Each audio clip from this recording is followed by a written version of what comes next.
I'm ASMR Illumination, and this is Sense and Sensibility, Chapter 15. Mrs. Dashwood's visit to Lady Middleton took place the next day, and 2 of her daughters went with her. But Marianne excused herself from being of the party under some trifling pretext of employment, and her mother, who concluded that a promise had been made by Willoughby the night before of calling on her while they were absent, was perfectly satisfied with her remaining at home. On their return from the park, they found Willoughby's curricle and servant in waiting at the cottage, and Mrs. Dashwood was convinced that her conjecture had been just. So far, it was all as she had foreseen. But on entering the house, she beheld what no foresight had taught her to expect. They were no sooner in the passage than Marianne came hastily out of the parlour, apparently in violent affliction, with her handkerchief at her eyes, and without noticing them, ran upstairs. Surprised and alarmed, they proceeded directly into the room she had just quitted, where they found only Willoughby, who was leaning against the mantelpiece with his back towards them. He turned round on their coming in, and his countenance showed that he strongly partook of the emotion which overpowered Marianne. "Is anything the matter with her?" cried Mrs. Dashwood as she entered. "Is she ill?" "I hope not," he replied, trying to look cheerful, and with a forced smile presently added, "It is I, who may rather expect to be ill. For I am now suffering under a very heavy disappointment." "Disappointment?" "Yes, for I am unable to keep my engagement with you. Mrs. Smith has this morning exercised the privilege of riches upon a poor dependent cousin, by sending me on business to London. I have just received my dispatches, and taken my farewell of Allenham, and by way of exhilaration I am now come to take my farewell of you." "To London? And are you going this morning?" "Almost this moment." "This is very unfortunate, but Mrs. Smith must be obliged, and her business will not detain you from us long, I hope." He coloured as he replied, "You are very kind, but I have no idea of returning into Devonshire immediately. My visits to Mrs. Smith are never repeated within the 12-month. "And is Mrs. Smith your only friend? Is Allenham the only house in the neighbourhood to which you will be welcome? For shame, Willoughby, can you wait for an invitation here?" His colour increased, and with his eyes fixed on the ground, he only replied, "You are too good." Mrs. Dashwood looked at Elinor with surprise. Elinor felt equal amazement. For a few moments, everyone was silent. Mrs. Dashwood first spoke. "I have only to add, my dear Willoughby, that at Barton Cottage you will always be welcome. For I will not press you to return here immediately, because you only can judge how far that might be pleasing to Mrs. Smith. And on this head I shall be no more disposed to question your judgment than to doubt your inclination. My engagements at present replied Willoughby confusedly, are of such a nature that I dare not flatter myself. He stopped. Mrs. Dashwood was too much astonished to speak, and another pause succeeded. This was broken by Willoughby, who said, with a faint smile, "It is folly to linger in this manner. I will not torment myself any longer by remaining among friends, whose society it is impossible for me now to enjoy." He then hastily took leave of them all and left the room. They saw him step into his carriage, and in a minute it was out of sight. Mrs. Dashwood felt too much for speech, and instantly quitted the parlour to give way in solitude to the concern and alarm which this sudden departure occasioned. Eleanor's uneasiness was at least equal to her mother's. She thought of what had just passed with anxiety and distrust. Willoughby's behaviour in taking leave of them, his embarrassment and affectation of cheerfulness, and above all his unwillingness to accept her mother's invitation, a backwardness so unlike a lover, so unlike himself, greatly disturbed her. One moment she feared that no serious design had ever been formed on his side, and the next that some unfortunate quarrel had taken place between him and her sister. The distress in which Marianne had quitted the room was such as a serious quarrel could most reasonably account for, though when she considered what Marianne's love for him was, a quarrel seemed almost impossible.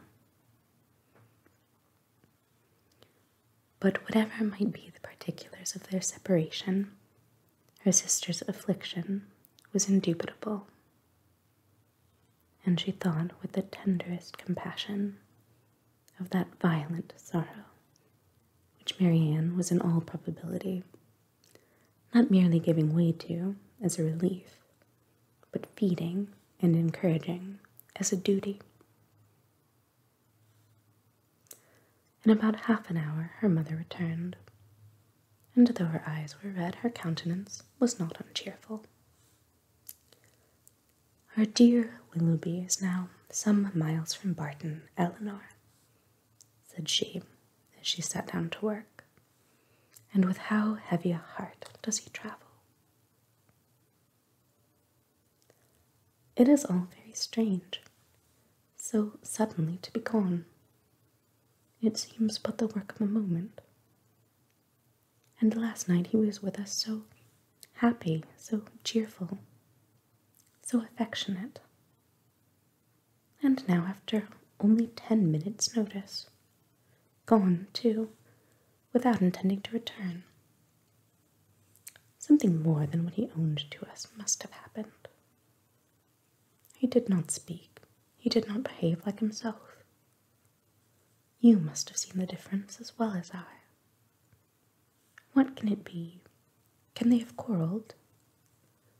Why else should he have shown such unwillingness to accept your invitation here? It was not inclination that he wanted, Eleanor. I could plainly see that. He had not the power of accepting it. I have thought it all over, I assure you, and I can perfectly account for everything that at first seemed strange to me as well as to you. Can you indeed? Yes. I have explained it to myself in the most satisfactory way. But you, Eleanor, who love to doubt where you can, it will not satisfy you, I know, but you shall not talk me out of my trust in it. I am persuaded that Mrs. Smith suspects his regard for Marianne, disapproves of it, perhaps because she has other views for him, and on that account is eager to get him away, and that the business which she sends him off to transact is invented as an excuse to dismiss him. This is what I believe to have happened. He is moreover aware that she does disapprove the connection. He dares not, therefore, at present, confess to her his engagement with Marianne, and he feels himself obliged, from his dependent situation, to give in to her schemes, and absent himself from Devonshire for a while. You will tell me, I know, that this may or may not have happened, but I will listen to no cavil until you can point out any other method of understanding the affair as satisfactory as this. And now, Eleanor, what have you to say? Nothing, for you have anticipated my answer. Then you would have told me that it might or might not have happened. Oh, Eleanor, how incomprehensible are your feelings. You had rather take evil upon credit than good. You had rather look out for misery for Marianne and guilt for poor Willoughby than an apology for the latter. You are resolved to think him blamable because he took leave of us with less affection than his usual behaviour has shown, and is no allowance to be made for inadvertence, or for spirits depressed by recent disappointment. Are no probabilities to be accepted merely because they are not certainties? Is nothing due to the man whom we have all so much reason to love, and no reason in the world to think ill of? To the possibility of motives, unanswerable in themselves, though unavoidably secret for a while. And after all, what is it you suspect him of? I can hardly tell you myself, but suspicion of something unpleasant is the inevitable consequence of such an alteration as we have just witnessed in him. There is great truth, however, in what you have now urged of the allowances which ought to be made for him, and it is my wish to be candid in my judgment of everybody. Willoughby may undoubtedly have very sufficient reasons for his conduct, and I will hope that he has. But it would have been more like Willoughby to acknowledge them at once. Secrecy may be advisable, but still, I cannot help wondering at its being practiced by him. Do not blame him, however, for departing from his character where the deviation is necessary. But you really do admit the justice of what I have said in his defence. I am happy, and he is acquitted. Not entirely. It may be proper to conceal their engagement, if they are engaged, from Mrs. Smith. And if that is the case, it must be highly expedient for Willoughby to be but little in Devonshire at present. But this is no excuse for their concealing it from us. Concealing it from us? My dear child, do you accuse Willoughby and Marianne of concealment? This is strange indeed, when your eyes have been reproaching them every day for incautiousness. I want no proof of their affection, said Eleanor, but of their engagement I do. I am perfectly satisfied of both.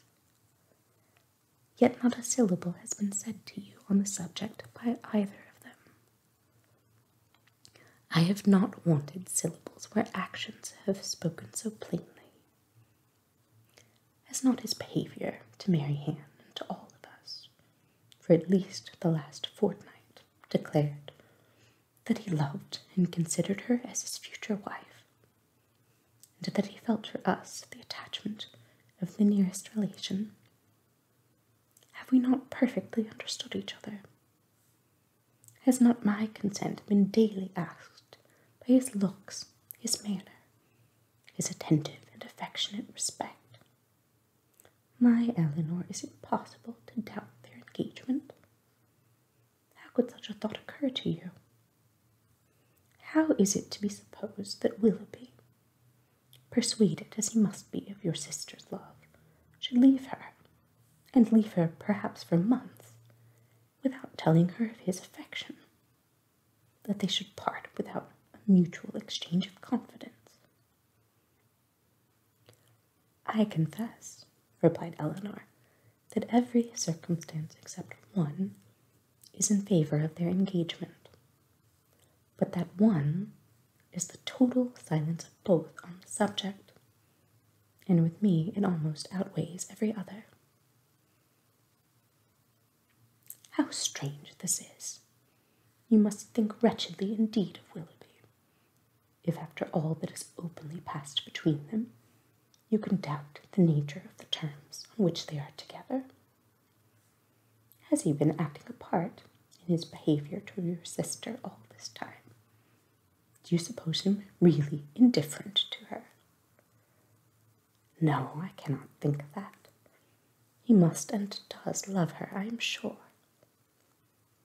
but with a strange kind of tenderness, if he can leave her with such indifference, such carelessness of the future as you attribute to him.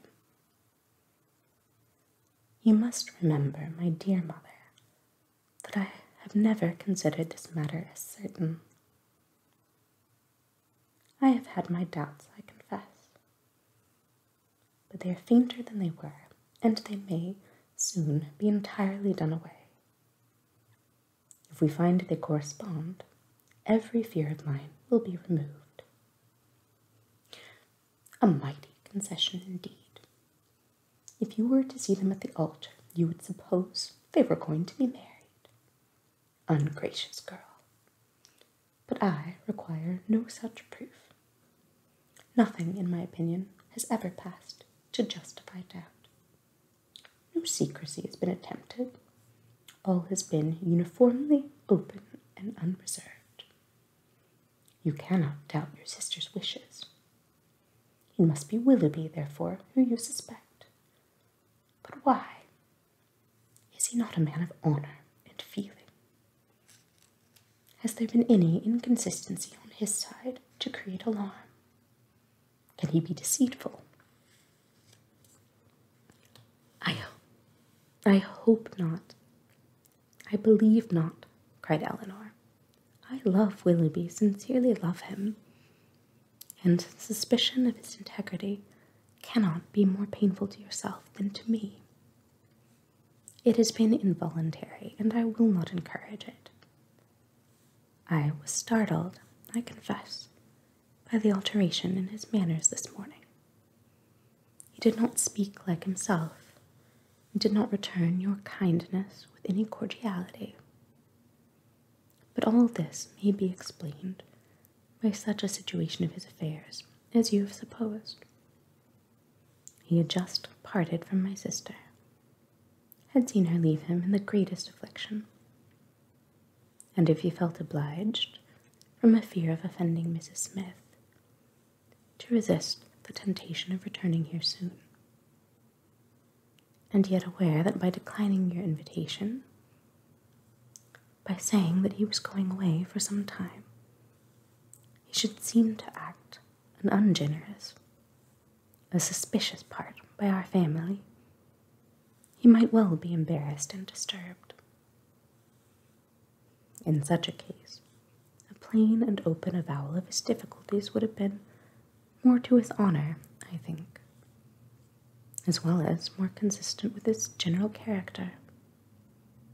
But I will not raise objections against anyone's conduct on so illiberal a foundation is a difference in judgment from myself, or a deviation from what I may think right and consistent. You speak very properly.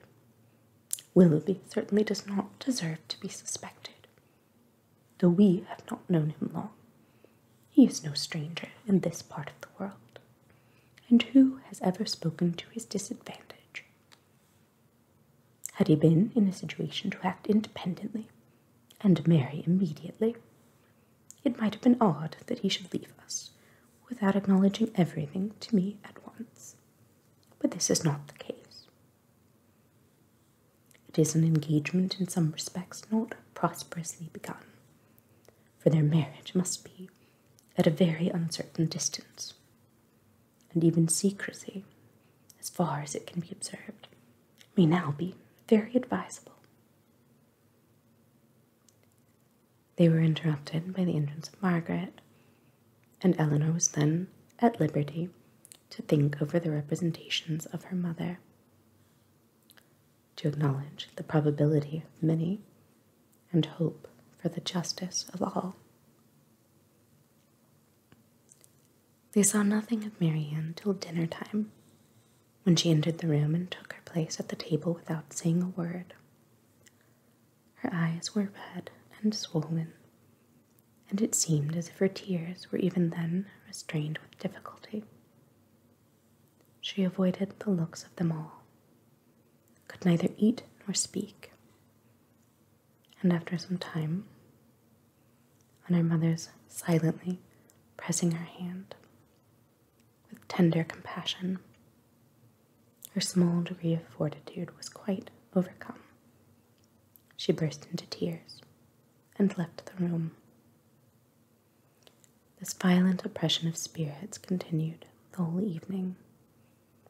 She was without any power because she was without any desire of command over herself. The slightest mention of anything relative to Willoughby overpowered her in an instant, and though her family were most anxiously attentive to her comfort, it was impossible for them, if they spoke at all, to keep clear of every subject which her feelings connected with him.